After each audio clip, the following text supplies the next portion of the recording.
The xylophone is probably, I don't want to call it the most basic of all the keyboard instruments, but it certainly is fundamentally necessary to anything written for percussion. The origins of the keyboard are like the piano. They have a very similar layout in terms of these are the white keys, these are the black keys. When I talk about technique, it's sort of similar to my sternum technique in terms of the fulcrum. You have to have that same spot where it's between the thumb and the index finger at the first knuckle. And then the difference between the snare drum and the xylophone is that rather than having your fingertips on the stick, this time you line up the stick against the inner line of the middle finger, like that.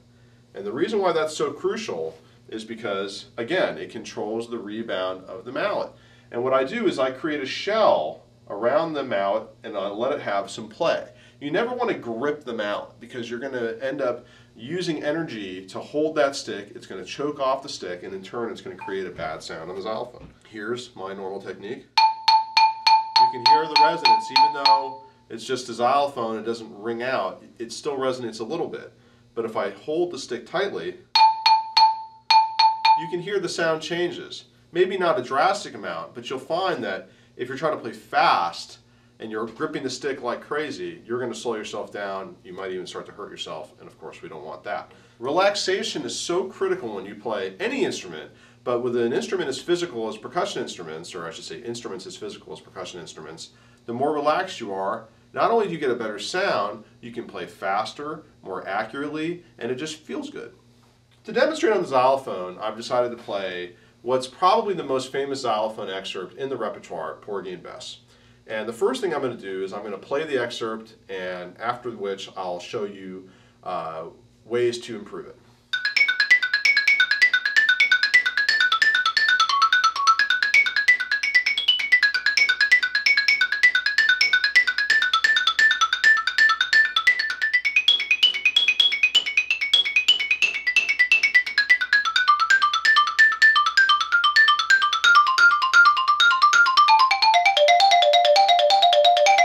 Now, there are many ways to play that excerpt. I know in the Morris Goldenberg book, he has a sticking laid out where you're playing double rights. Now, from what I've heard, Morris Goldenberg could really play that well like that. I could not play it like that. It would not feel comfortable. A common way of doing it is to use double lefts, as I demonstrated in my performance. Now, double lefts are hard. Double strokes on anything like I demonstrated on the snare drum. I mean, it's not, you can't just do it. You have to practice it. So the way that I learned to practice it, which really helped me in terms of the evenness of the notes, is to play it slowly, of course, like I said before, and you hear how it's all very linear. It's just a run of 16th notes, they're all the same. Well, contrary to what you might think, a good way to help smooth out those individual notes is to play them like you're swinging it, like jazz, like this.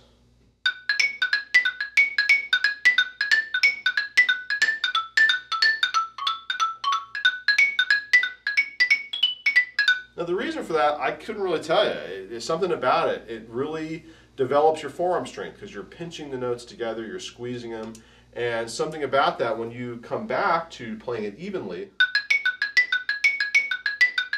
it sounds easier, it feels easier. Everything about it's just easier. Another thing to do is to take apart the excerpt into different chunks and work on those chunks individually. And that's the same is true for all the instruments. Anything you are preparing, whether it's an etude or a solo work, you don't always need to just play the whole thing over and over and over. If there's one individual part in the piece that's giving you trouble, just take it out. Practice only that. Repeat it many times slowly. Figure out what the inconsistencies are, identify those inconsistencies, and just hone in on the inconsistencies. I assure you, you'll save a lot of time, and students who have schoolwork and they want to hang out with their friends and they have chores to do at home, the best thing you could do for yourself is make your time count. Don't waste time playing things you already know how to do. You can do those things. That's great. Work on the things you can't do, because the things you can't do are what need the most work. With that in mind, one of the tough parts of this excerpt, besides the whole thing of course, is this portion.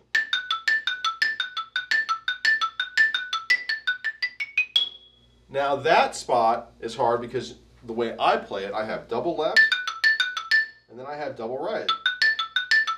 And I have to do a jump. So just work on that.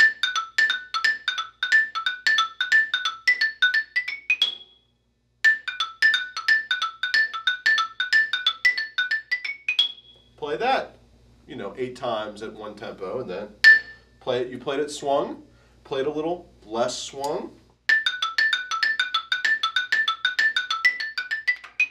and then play it straight. Same thing for this.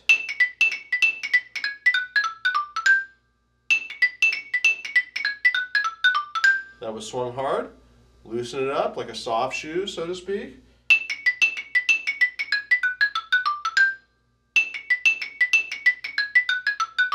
And then play it straight.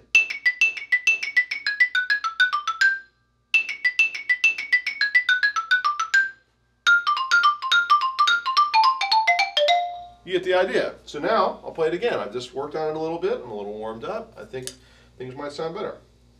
Let's test that theory.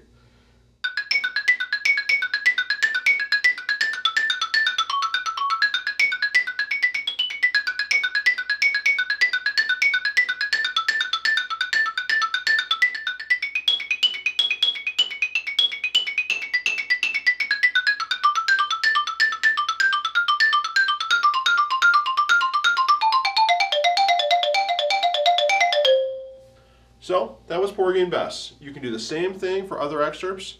There are endless numbers of things that you can use that type of technique, practice technique on to improve it.